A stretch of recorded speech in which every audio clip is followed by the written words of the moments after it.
Fala galera, Matemática Trivial aqui e hoje bora para mais uma videoaula no canal.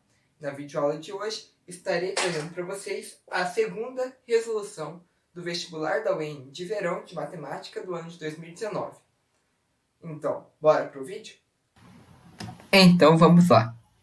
Primeiramente, antes de eu ler a questão, recomendo que você pause o vídeo e tente resolver você mesmo a questão. Assim, irá desfrutar bem mais da questão. Então vamos lá. Com relação a funções reais de uma variável, assinale o que for correto. Existe uma única função afim g, satisfazendo g de 1 igual a 1 e g de 0 igual a menos 1.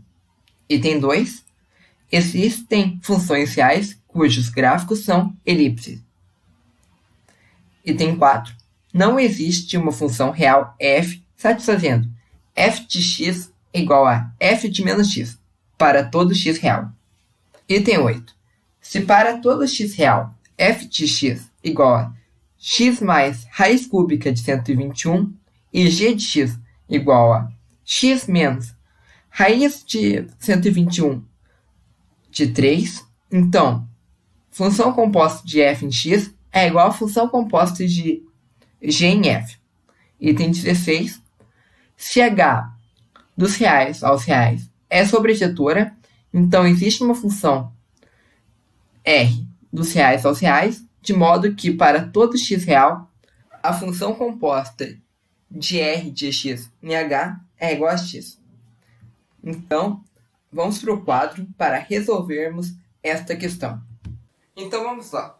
Como foi visto, o item 1 diz que existe uma única função afim g satisfazendo g de 1 igual a 1 e g de 0 igual a menos 1.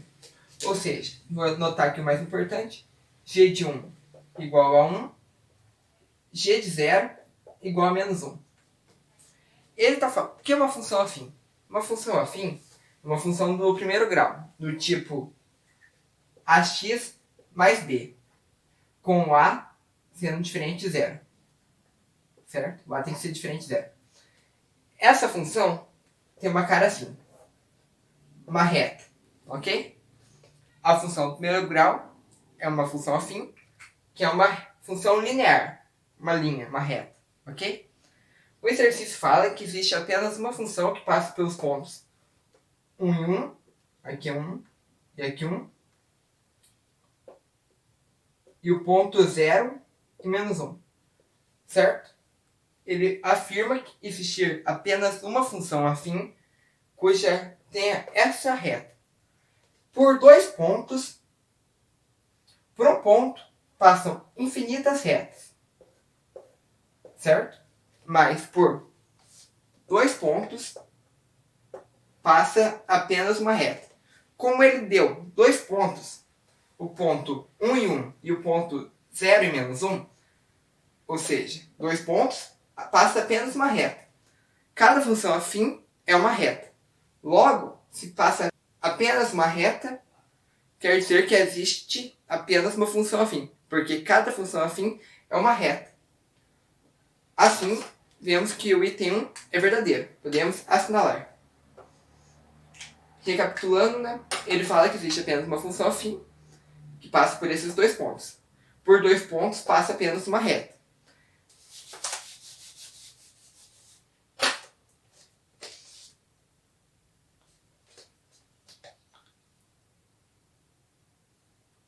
Item 2 agora.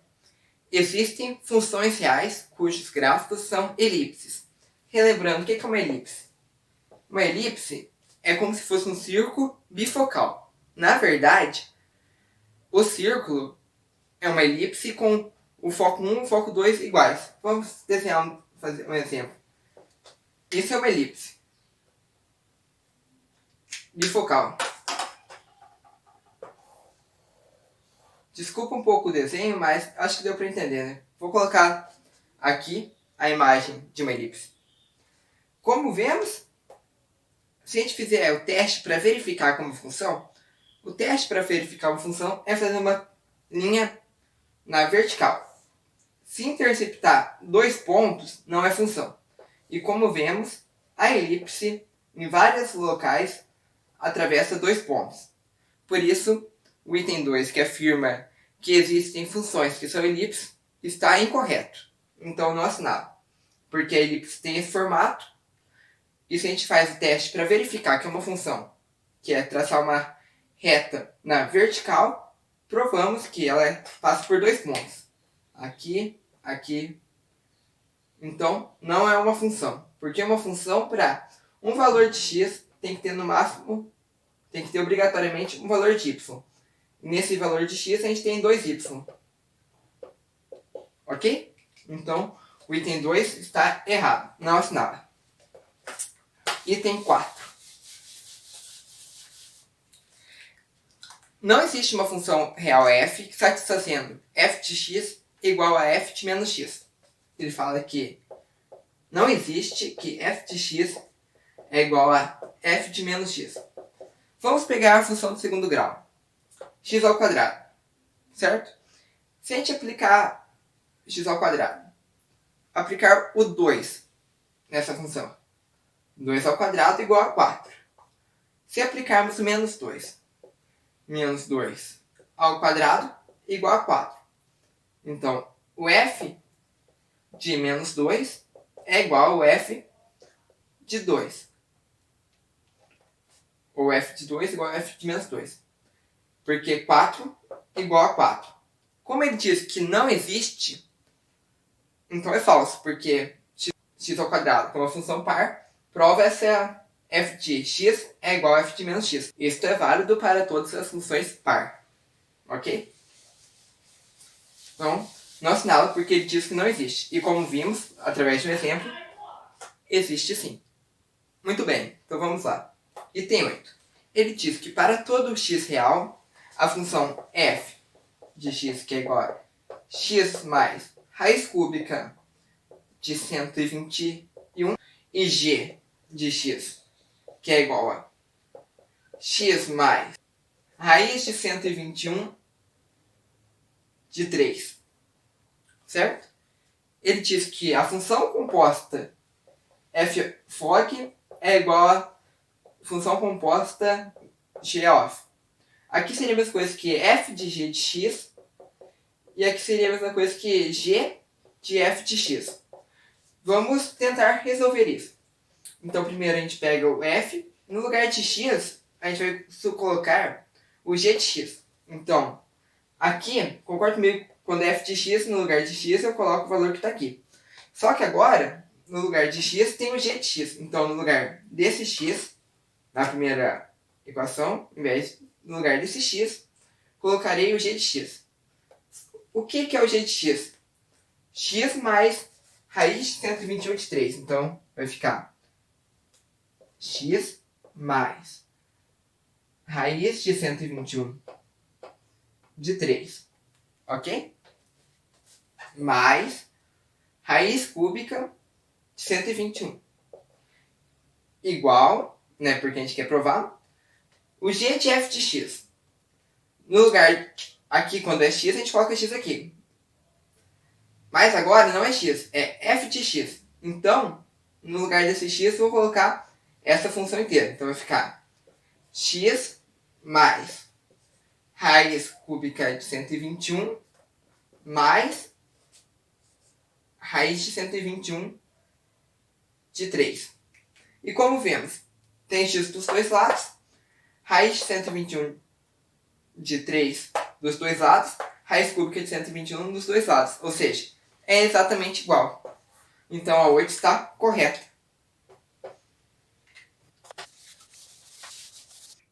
Então vamos lá. Item 16. Ele diz, se temos uma função h com o domínio dos reais e o condomínio dos reais, e uma função r com o domínio dos reais e o contradomínio dos reais, e as duas são sobrejetoras, então existe uma função que para todo x real, h composta de r de x é igual a x. Ou seja, temos duas funções, a função h e a função r, as duas são sobrejetoras, e ele afirma que existe uma função composta de R em H de x, em que para todo x que eu injeto, ele me devolve x. Aqui precisamos saber que a composta da função com a sua função inversa de x é sempre o próprio x. O que eu estou querendo dizer é que f de e, a função inversa da função de x, é sempre x, ok? E como é uma sobrejetora, então existe função inversa. Tomando que R é a função inversa de H, ou vice-versa, então eu vou chamar de H é igual a função inversa de R, certo? Porque ele fala que existe uma função. Eu estou supondo isso, ok? Supondo que H é a função inversa de R, vai ficar então que a função inversa de R composta de R de x é igual a x. A função composta da função normal com a função inversa de x é sempre x. Então o item 16 está correto.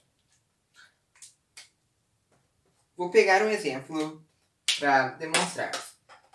Supondo que H seja 3x mais 2.